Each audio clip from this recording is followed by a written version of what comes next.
We want to get you proactive. An avenue where you minimize reacting to situations and in turn, be in control of situations.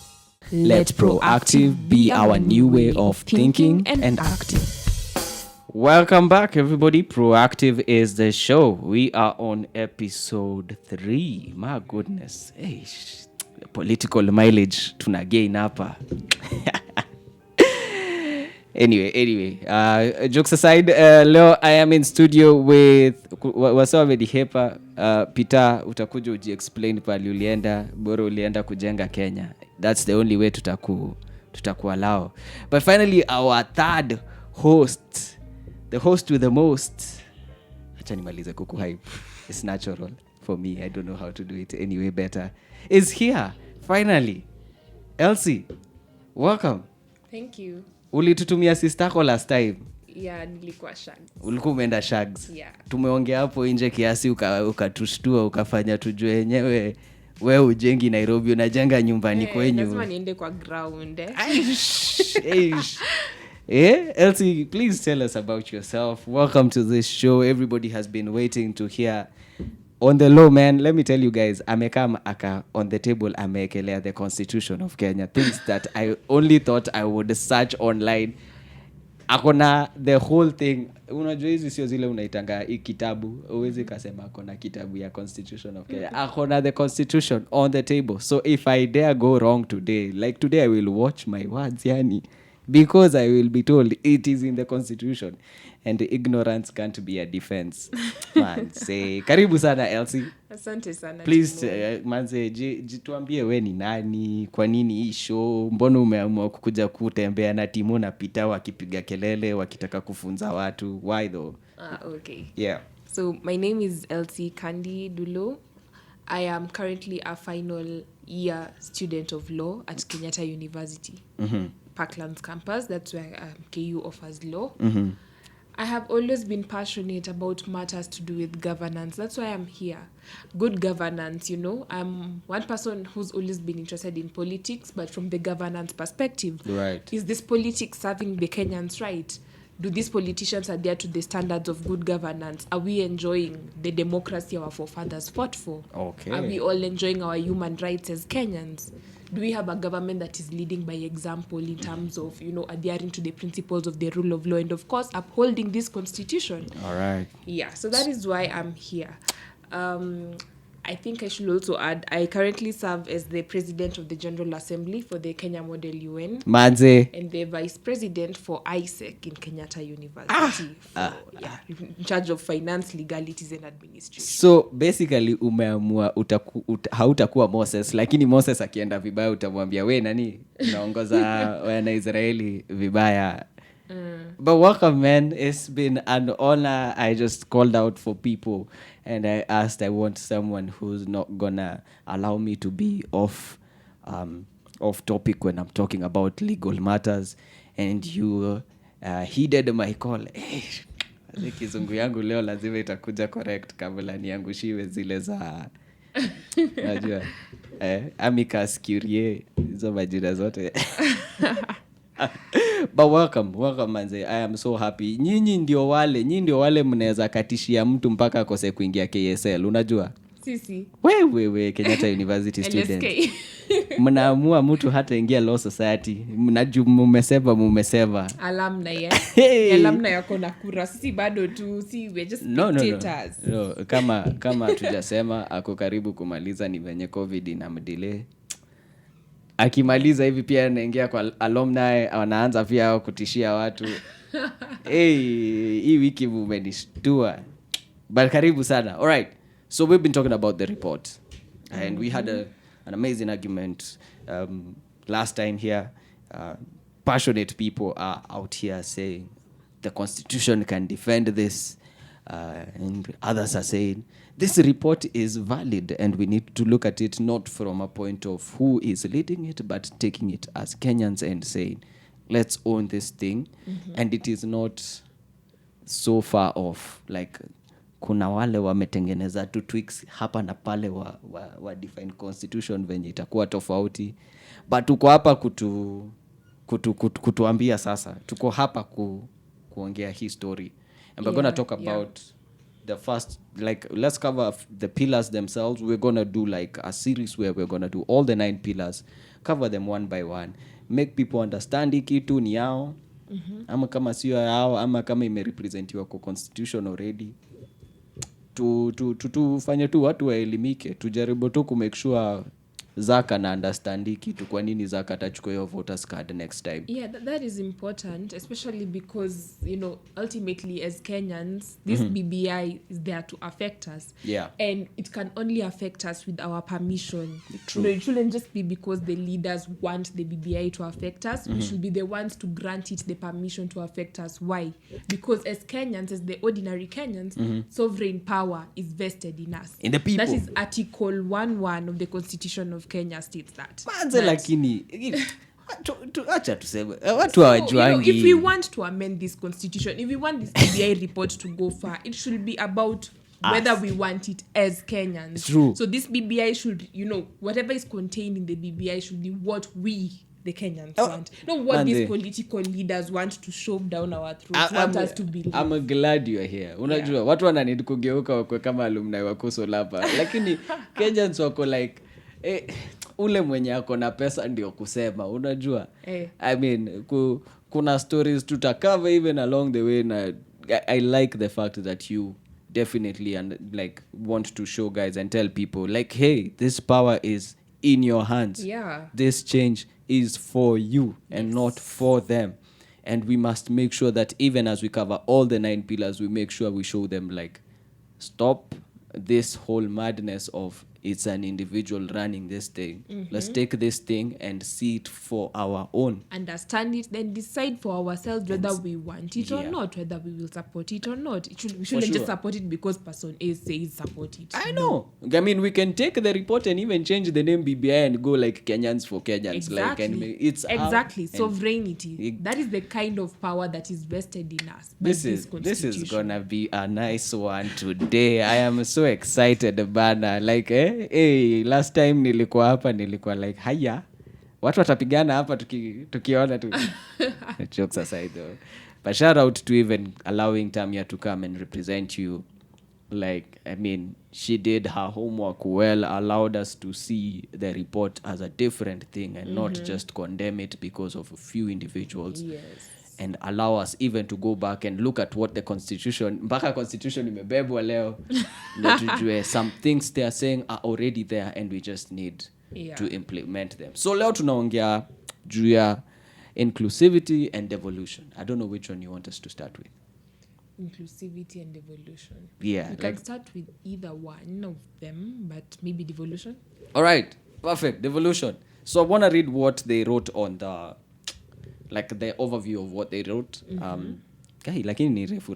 No, it's not that long. The highlights too. Yeah. So here they go. Devolution has so far been the most successful story of the 2010 Constitution. Okay. I like your style. Of the 2010 Constitution in the recent process of building a strong nation. Yet a lot remains to be done in enhancing its political viability and economic sustainability. Politically, devolution has led to exclusivity in counties, at least they agree, where some local communities have found themselves isolated and excluded by the more populous ones, creating marginalization. Economically, the viability of counties is a matter of concern. It is imperative that the recent efforts by counties to coordinate their development plans in clusters defined by geography and economic sectors should be strongly encouraged, both politically and practically. I'm not going to read the other part because now wanajipigia tu debe ase wawili. Like His Excellency na nini bradhake wanajipigia debe sasa wanasema venye watafanya, and I don't think that's the part that we need to dwell on. I think that's the first the major part where I've read is what we need to cover.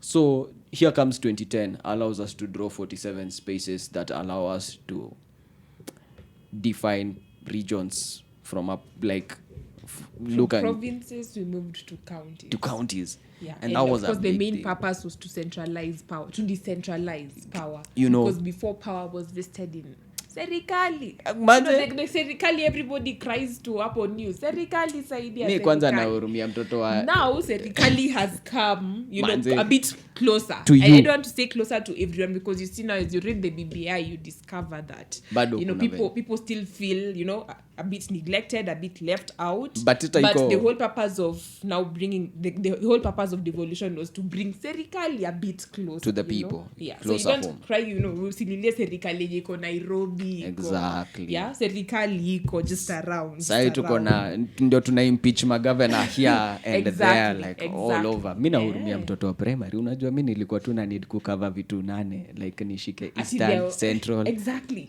Ulikuwa unazishika na headquarters Nairobi Central Nyanza, Kisumu. Central ilikuwa Nyeri.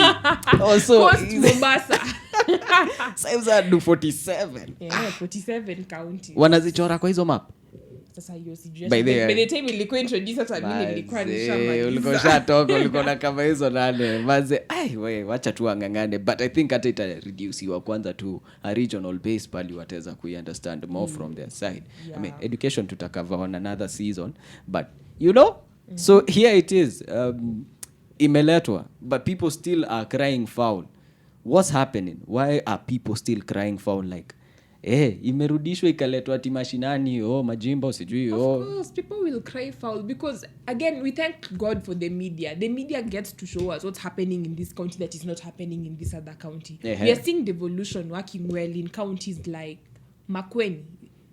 Yeah. Kivuta Kibwana's county. That should be Makueni. It's Makueni. We're seeing it doing well in Makueni. Then, for sure. But then on the other side, we see other counties that are, I mean, I must say, I come from Siaya County and I was so embarrassed when the president called out Siaya County for having 10 ICU beds in preparation for COVID. I mean, really, honestly. So we are seeing devolution working so well. We follow Professor Kivuta Kibwana on social media. For sure. People speak so highly of other, not just Professor Kibwana. We have seen other governors who are really doing their best. Yeah. I mean, they're not being praised, they're not at the top, of course, but we can see it but they're working. doing something. Yeah, they're doing something. Yeah. But then I don't know, there's something up with Luo Nyanza counties.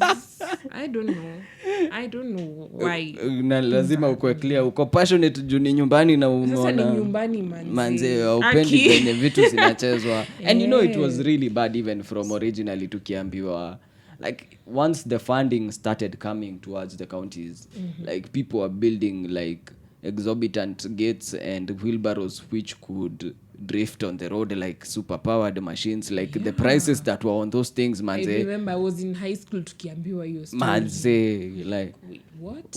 What is this wheelbarrow? What is it doing? Is it a self-drive one? Iko autonomous, iko na AI inatembea peke yake ikichota mchanga na ikidrop. Why is this why have we left the power to an individual to decide how these things will be allocated? Is there a way that tunaweza develop much better pali tusisherekee tu Kivutha and his integrity and his process of like improving the whole of Makueni as a whole unit and not specific areas? Is there a way that we can develop as Kenyans and say tunataka hii system ikuwe mahali tunaiona na tunaona venye zinaallocatiwa na tunadecide wenyewe sisi tunataka venye ziallocatiwa? Yeah, it's very possible, but we'd have to use our power, or rather our right. There's a right that is guaranteed. It's not really expressed in the constitution, but it's one of the values of our constitution. In Article 10 on the national values and principles of governance. Public participation. It is also a right. I'm saying it is a right because it is provided by the Universal Declaration of Human Rights. Basically, it's the foundation of human rights across the world. It's true. And Kenya is no exception. So even our Bill of Rights, it has been influenced by the Universal Declaration of Human Rights and other international human rights instruments. Sure. So public participation, that is how we can take part. Niko na swali. Ushaikaji involved na public participation forum yoyote? Honestly, I've never been part of any public participation forum. Me but neither. I have seen some government institutions, some government entities, inviting public views on social media. Come at the Office of the Attorney General. Okay. There's a time I used to see on Twitter, we're inviting views regarding this and that, regarding just some policy making. Is there a field that public participation near chosen few?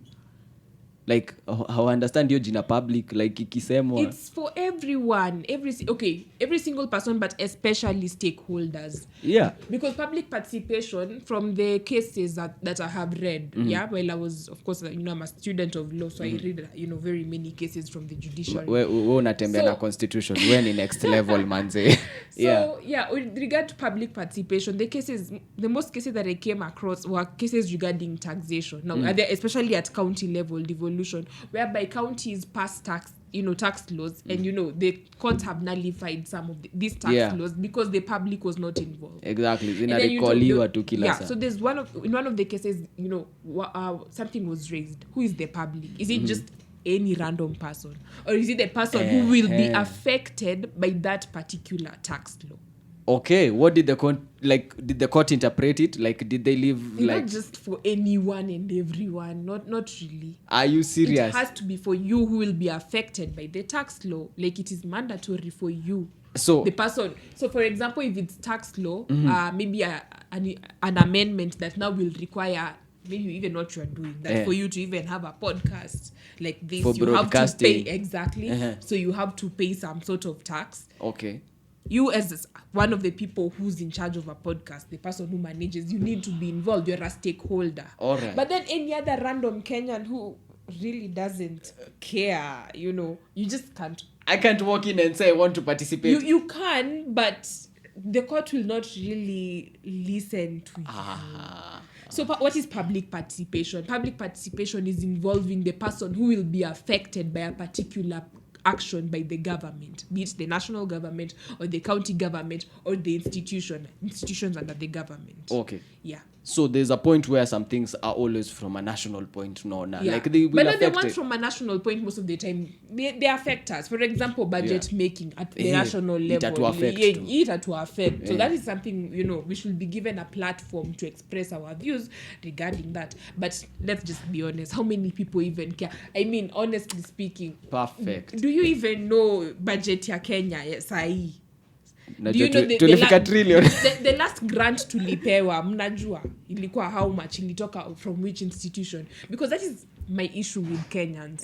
That yes, we want public participation, tunapiga kelele, but at the end of the day, hatuoni, we don't see them coming forward.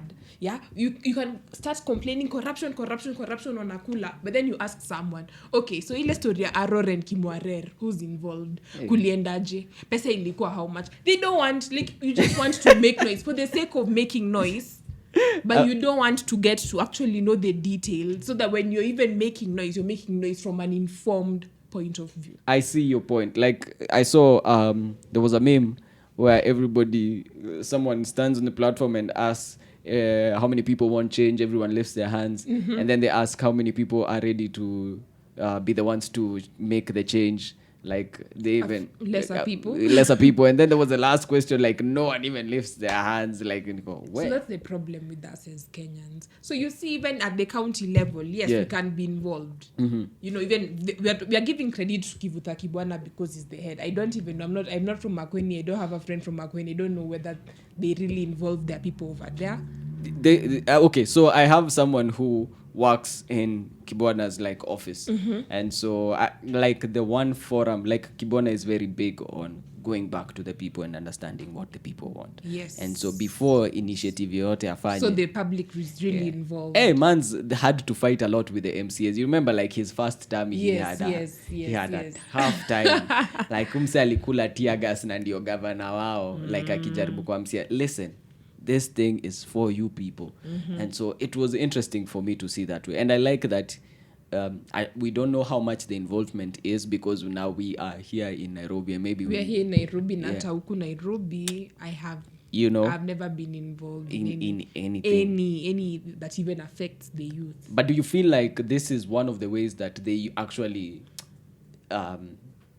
use it to manipulate anything that they want to use as an agenda, because they know people will not be tuwaite patriotic ama tuwaite nini, like hakuna mtu ataji involve, like watu tu wataihepa, like this is people don't want to just get involved. How they do want we to just be in the know that this is happening, then you move on. I mean, recently there was a law that the referendum bill was passed into law. I didn't know. Niliona tu kama story that it has been gazetted. Once the president signs a bill, it becomes law. It becomes a law. It becomes an act. Like from the referendum bill, it becomes now the referendum act. So, and when that happens, it has to be gazetted by the Kenya Gazette. So hold up. Gazettement is what we call publication. Zach doesn't know what you're talking about. Please, elimisha watu when you say the referendum act. Referendum act imepasi history yote imepita hizo stages zote, hawajui hata unaongea juu ya nini. So ni hivi, before we have any law, the law is made by the lawmakers. Who are the lawmakers? Our MPs. Whenever they meet parliament, they sit together, they come up with laws. Sometimes it's just a specific group that might come up with the laws, but it is the entire parliament that is involved in passing the law. Passing of the from law. one stage to another. There are 6 stages. There's the first reading, second reading, sijui wapitie committee tena, committee stage, report stage, all that. So for this bill to keep on advancing, it has to be presented before the whole plenary, yani parliament yote, all the MPs so of course it depends whether your MP attends. Unasikianga kuna MPs wengine hawajai ongea. So this is the point where the MPs share pana. Instead of providing this way, instead of saying this, let's do it this way. Like maybe instead of requiring that for a referendum to pass, it has to get 50% vote. How about you just put it at 70? That's where they give their views. In parliament. So but not their views stage, the views that their people, of course yes, the views from their people. But again, let's just be honest. Has your MP ever consulted you? Let's just be honest, Marabo.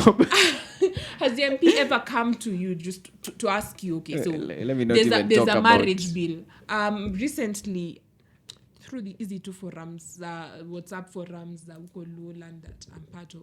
I remember, I was trying to kind of educate people about what the law provides regarding marriage and divorce. Then there was an MP from Luo Nyanza constituency. He actually told me that he is currently working on a bill to amend the provision of the law regarding the marriage bill.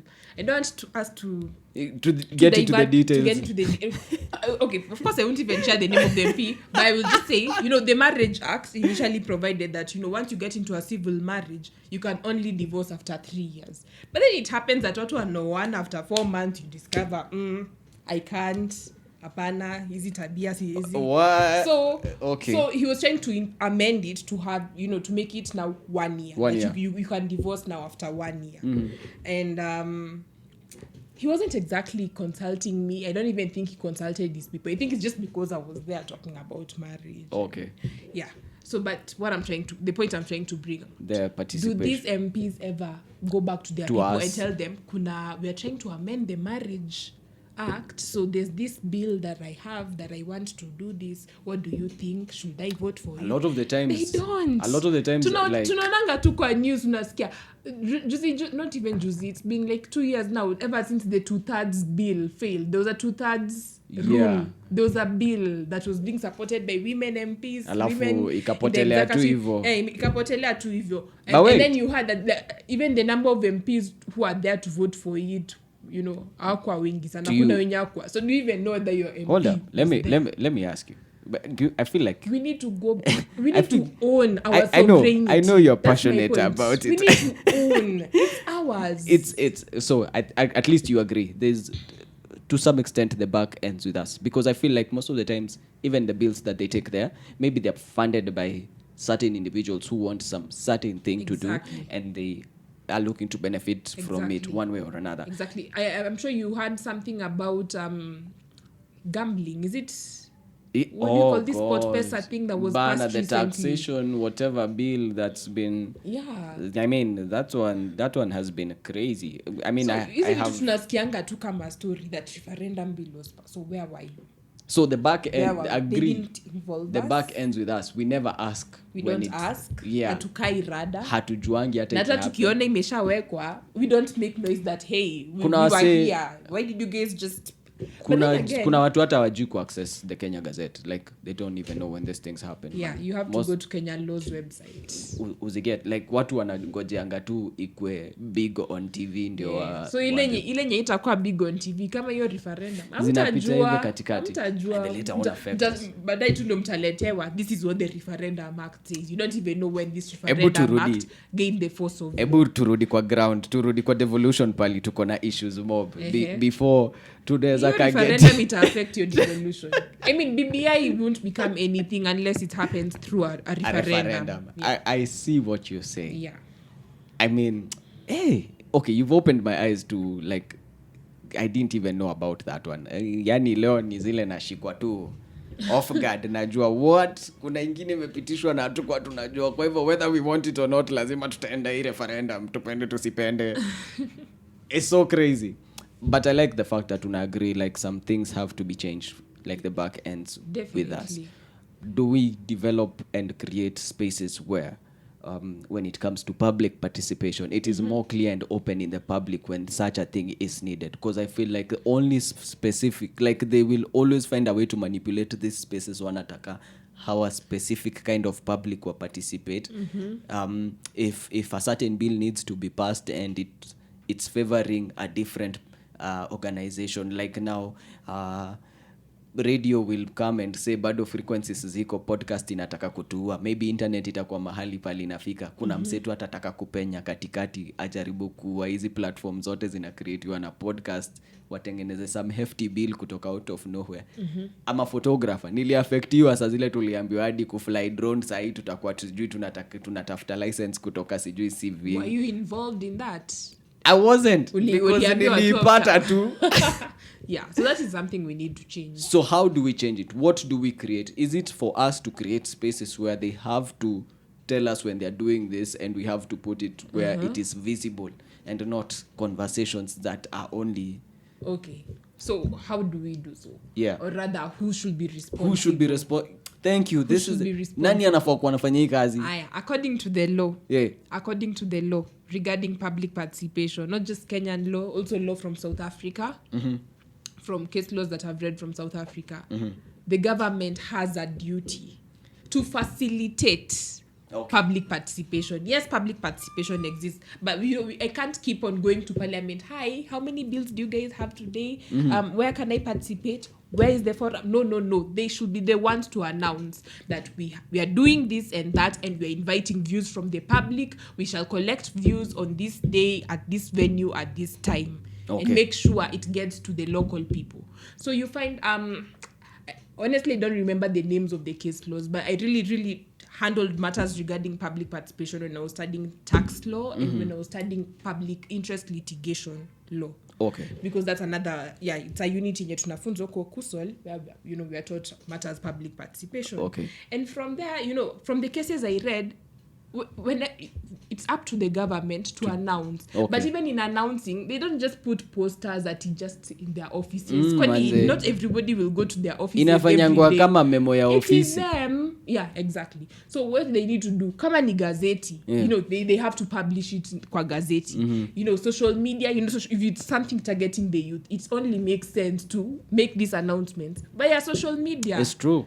Social media, Twitter. Ifike mashinani kwenye vernacular stations. Exactly. That's where I was headed. Yeah. Vernacular stations, especially sasa history tax laws, and then at county government level. Yeah. If there's whether we like it or not, yes, we like avoiding this topic of tribalism, but whether we like it or not, there are counties that are dominated by particular tribes, by particular marginalized groups. So if it's a tax law from Luo Nyanza area that will affect even the common trader huko Bono, samaki kitaksiwa sijui anze kufanya it has to be announced kwa radio, hiyo Ramogi, Namlo, hizo the vernacular radio stations, and even in that vernacular language, because there might be that person who will be affected mwenye haelewi English or Kiswahili.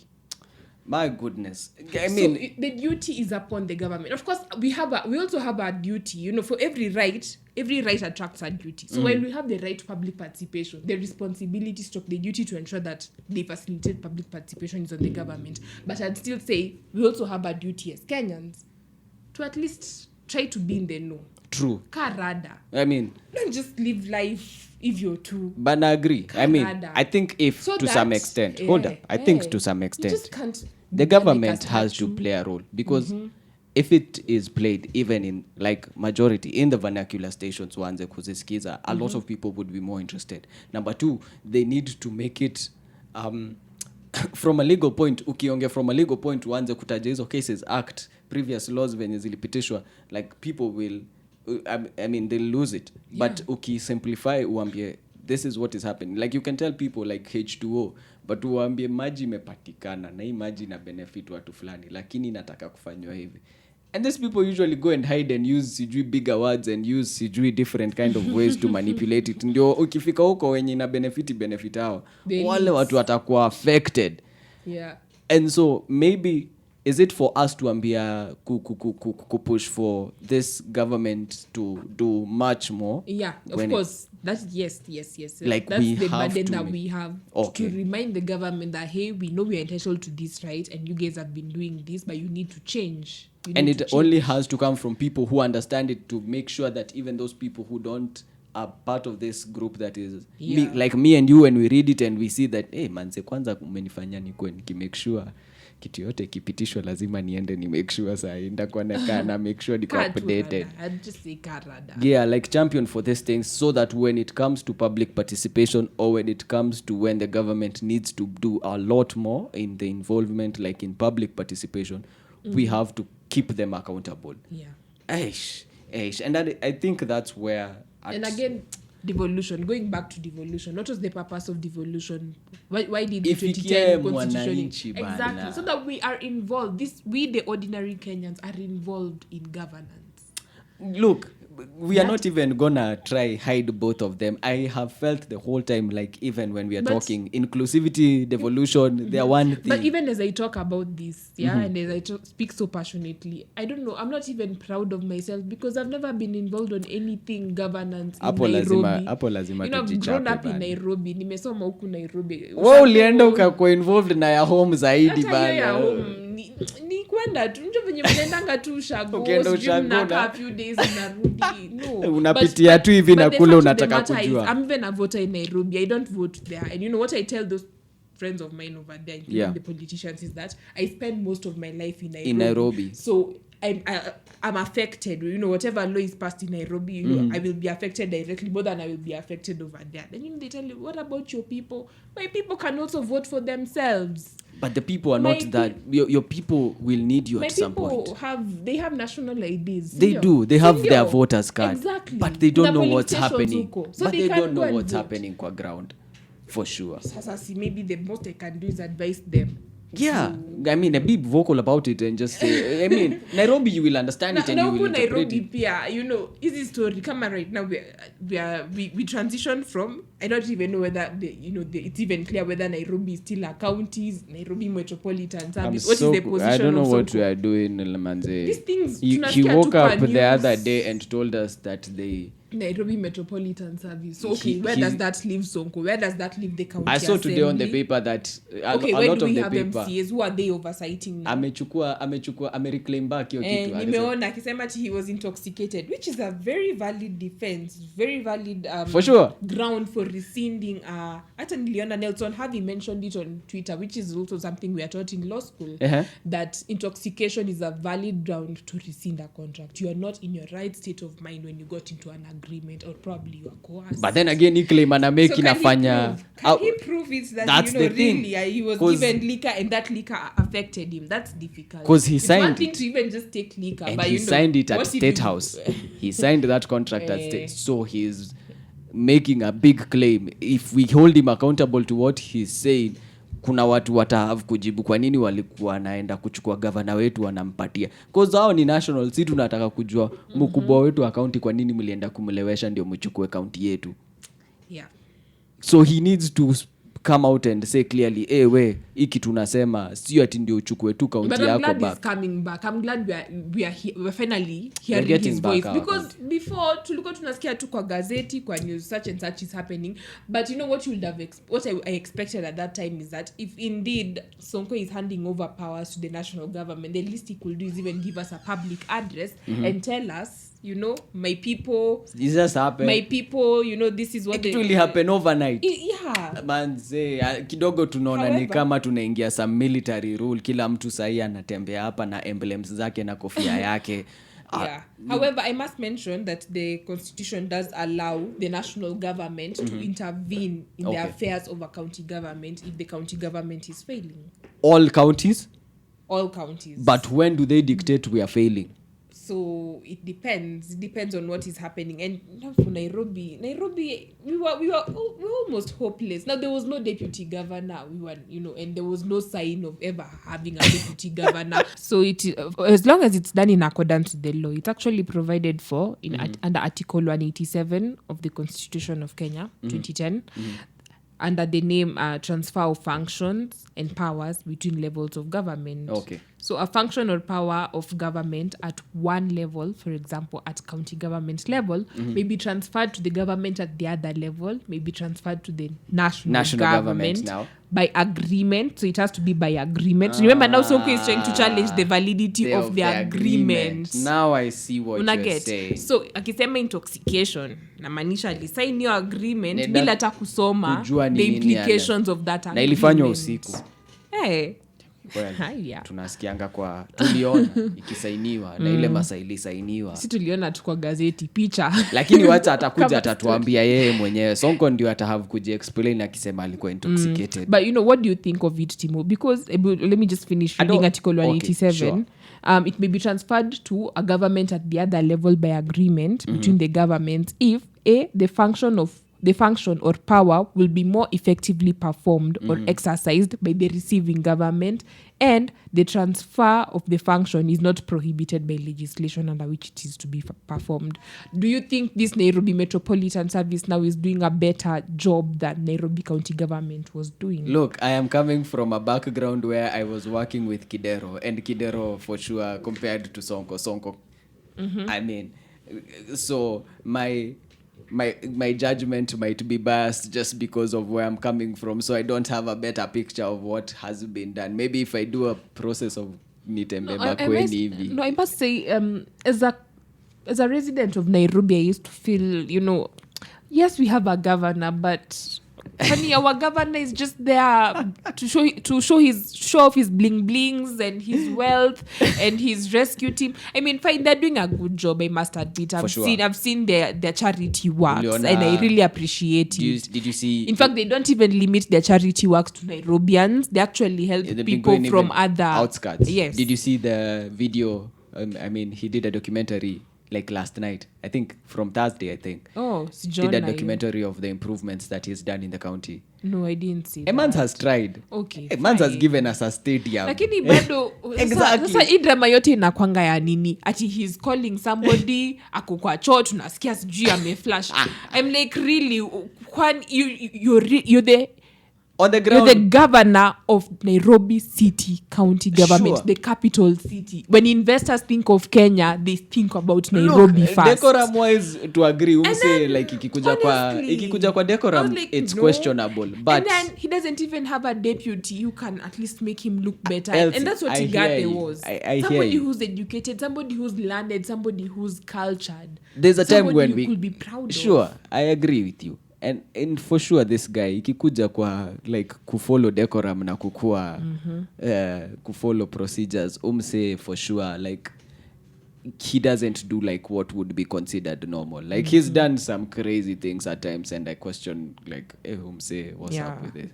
But kwa ground like anatu allowing kukua na some sense of accountability na transparency, tunajua okay, kumbe this is what is happening on the background, you know.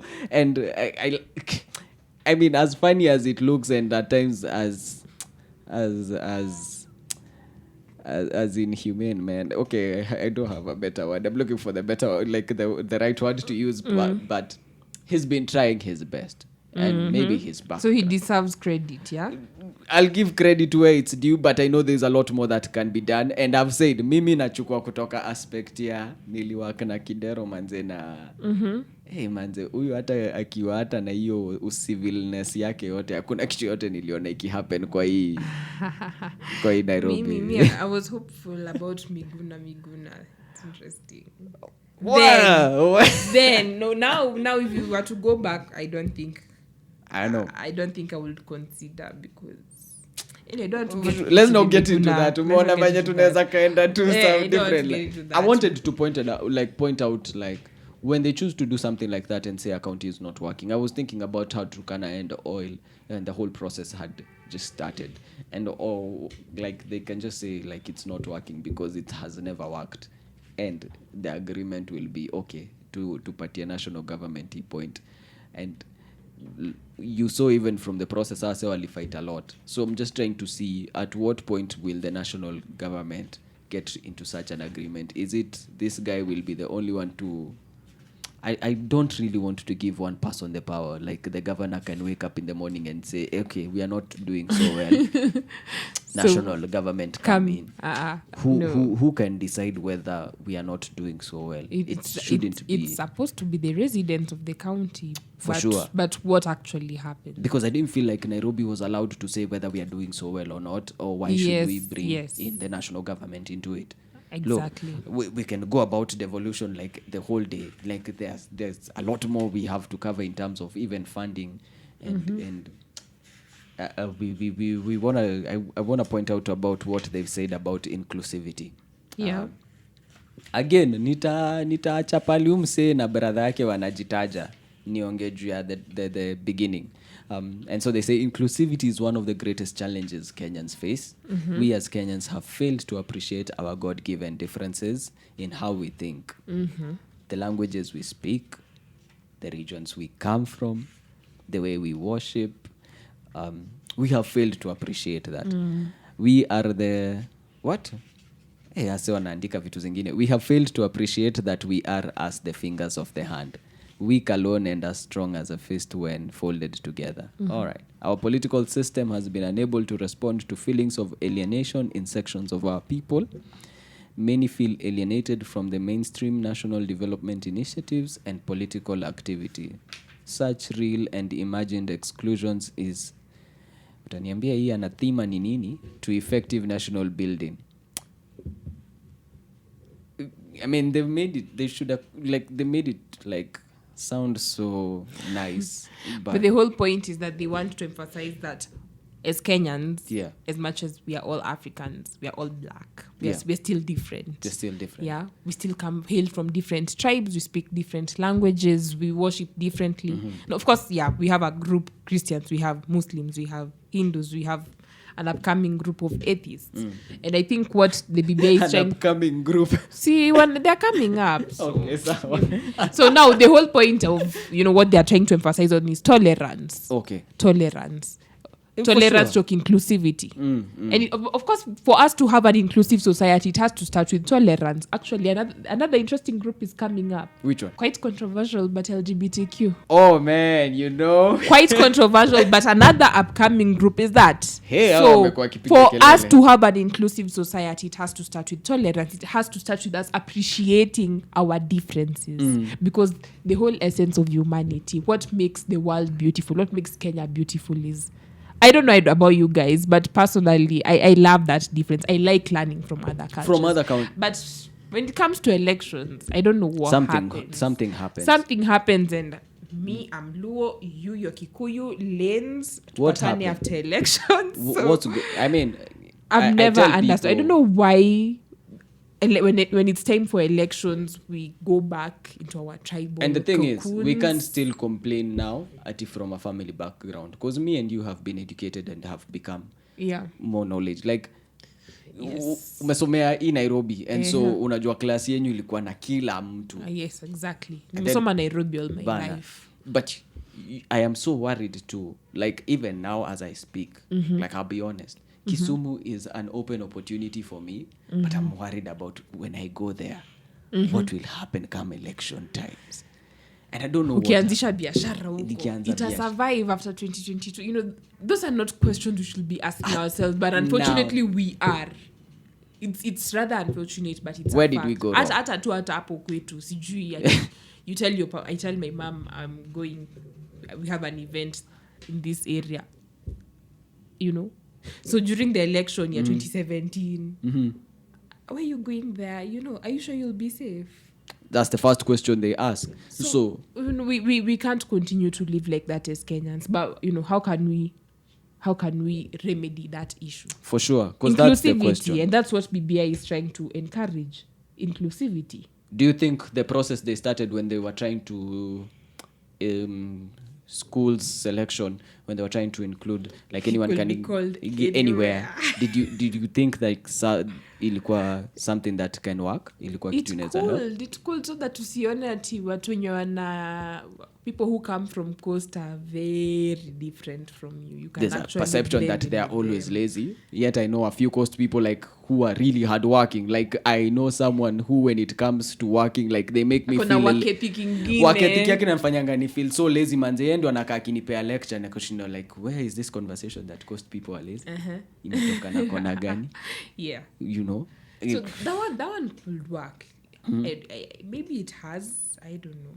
I know this is one of those ones, like those conversations hazirudi sana fight ya constitution, because the constitution has made it clear for us. It's those sober ones where we just say we messed up at some point. Yeah, but even this constitution, the one that we are trying to amend now, it is very vocal about inclusivity. First of all, under Article 27, Article 27 is the non-discrimination article. It talks about nobody should be discriminated on the basis of gender, race, sex, tribe. Kila kitu. And then you find that other articles, for example, the article that establishes the judiciary, the article that establishes the executive, it's very clear that an executive at the national level, and of course we call it county executive committee at the county level. It has to reflect the diversity of Kenya, of the area of Kenya. So if it is at the county level, and I think to that extent counties have really tried. They're trying their best. Unapatanga, kama ni governor anachagua cabinet yake, and I make sure at least somebody from each ward. Yes, a qualified person though. Yes. But from each ward there's representation. If it is at the national level, the president has a duty to ensure that his cabinet is not just made of people from one particular region or one particular tribe, and one particular gavana anawak siasa mwenye anataka development, committees zao zinawak. Yeah, it has to be as diverse as possible. I agree. Yeah. But then again, this is those ones sober enough to takato to seme ata from a home setup, from a family setup, something is not working. Your mom is not doing it out of malice, probably doing it out of protection, security, and I feel too like kuna venye nikituma, and I don't know, like, is this one that we push because Kenya is really religious, this those conversations that these rallies cannot solve. It has to be pushed from a different angle, where we don't allow these two to work with their rallies and try and solve it. We pick it up as our own and say, especially from a religious point, you, the church, have had this power all this time to change this narrative, but you allowed it to start, like, even from a point of Sunday school. Mtoto akikuja.